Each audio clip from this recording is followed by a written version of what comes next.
Yes, magandang gabi mga kabarangay, and magandang araw na rin kung nasa saan man tayo mga kabarangay today. At kami ay may kaunting pagpupulong ni Kapitan dito sa barangay dahil naka-duty nga ako pag everyday at pag gabi ay duty rin ako, no? So this time may good news tayo, pero in the meantime, meron tayo muna ditong i-interviewin na isa sa ating mga, kumbaga napadako lang dito sa ating barangay na mag-ina. At ito ang pagpapatunay na talagang tinatanggap natin dito sa Barangay Balele ang katulad nila. So pakinggan natin ang kanyang kwento. Ako po si Lori Goba. Ako po ay galing po ako ng Davao. Lumuwas po ako ng Manila para nga po makaalis. Ngayon po nalaman ko po nung airport kami na wala pong wala pong flight, so scam po. So ngayon po nagkakaso-kaso na rin po kami. Ngayon po sa tinirhan ko sa Deca Homes, biglang may problema, pinaalis po kami. Ngayon po wala po talaga kaming matulugan. Ngayon po pumunta ako kay Kapitan sa Barangay Balili po. Naghingi po ako ng tulong na sana po matulungan ako kasi wala po, ito po yung anak ko, wala pong matirhan. Siya po ay very hyper po. Ngayon po nakausap ko si Kapitan Barangay Balili po. Hindi po ako hinindian. Napakabait po niya. Talaga pong may puso po siya. Garanti po 100%. Maunawain po siya. Totoo po, alam ng Diyos yan. Hindi po ako nagsinungaling, siya po ay totoong tao. Mabait po siya. Yun lang masasabi ko po. Swerte po ang Barangay Balili. So gusto mo magpasalamat kay Kapitan in short? Gusto ko po magpasalamat ng marami kay Kapitan Barangay Balili po. Sa buong sanggunian. Sa buong sanggunian. Maraming So salamat. pansamantala dito ka kinukop ni Kapitan sa bakanteng bahay dito sa Mindanao. So kumusta naman yung kalagayan nyo mag-ina Kami doon? po ay okay po sa binigay ni Kapitan na pangsamantalang bahay kasi wala talagang matulugan. Okay. Tingnan nyo naman mga kabaray kung gaano kakulit at kahirap mag-alaga ng isang autistic child na katulad ni Madam. Tingnan nyo, isang sakripisyo ng isang ina ang katulad ng ginagawa niya, di ba kapatid? Opo. Oh, so anong routine mo diyan araw-araw ganyan na lang? Ganun Siyempre, po, hindi. pagkain, maglaba, mag-alaga ng bata. Pero bilang isang ina, hindi ka napapagod. Mapapagod. Napapagod Pwede din. po magpahinga pero hindi po pwedeng sumuko. Okay, yan. O, kita nyo mga kabarangay, ha? Yan ay isang halimbawa ng isang buhay na patotoo na huwag tayong susuko. Tingnan ninyo ang kalagayan niya, sila mag-ina.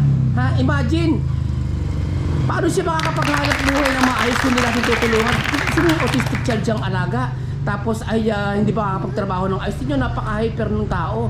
At isa nga pala sa mga good news na sinasabi ko at gusto kong ipahiwatig sa inyo mga kabarangay today ay meron tayong proposed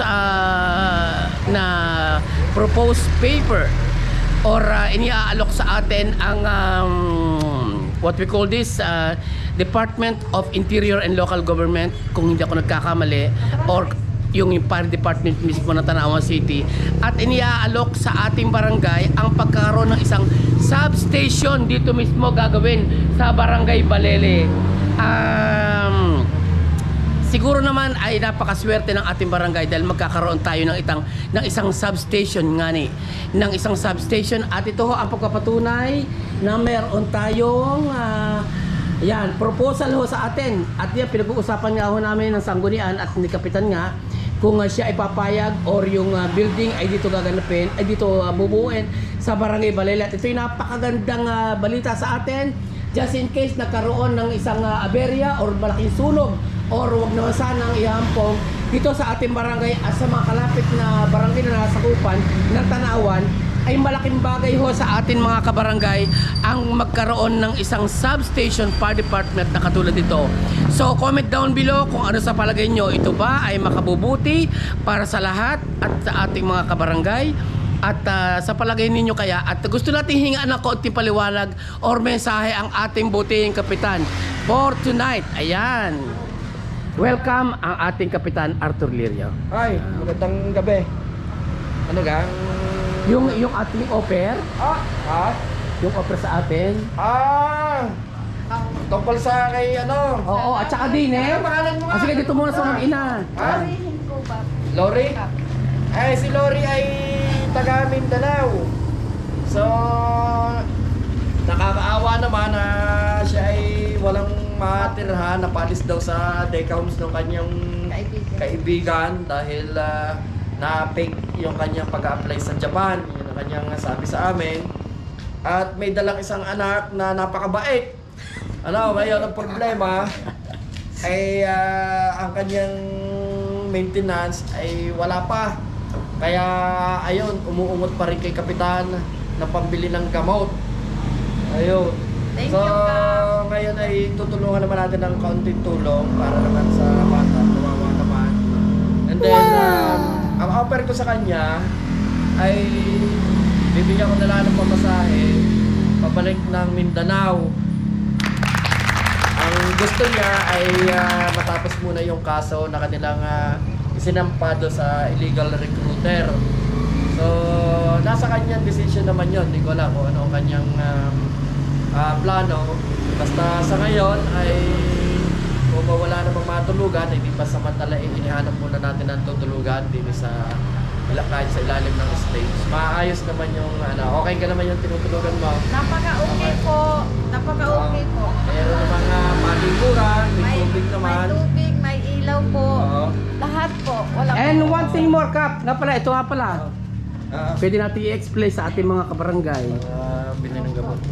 Oo, meron din tayong dumating ditong sulat from Bureau of Fire Protection, addressed to City Mayor through myself. Ito ay nagre-request sila na makapagtayo sila dito ng parang substation ng fire.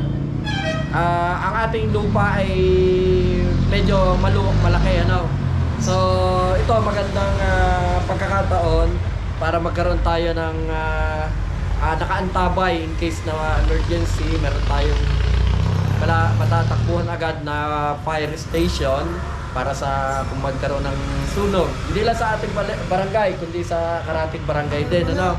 Ngayon, ang problema ko lang dito ay aking binasa yung request ay siyempre meron silang mga proposed mga kanilang titigilan, parang yung station nila. So ito ngayon ay didiscuss ko sa ating City Mayor kung tayo ay tutulungan na magkaroon ng tulad ng ganitong mga matitigilan nila. Meron naman tayong space din na pwedeng paglagyan, edi ating papayagan to na magkaroon ng fire substation dito sa ating barangay sa Balele. Dahil malaking tulong para sa ating mga establishment, especially sa mga residential na ng ating mga kababayan. So, ating pakikinabangan itong magandang proposal na ito.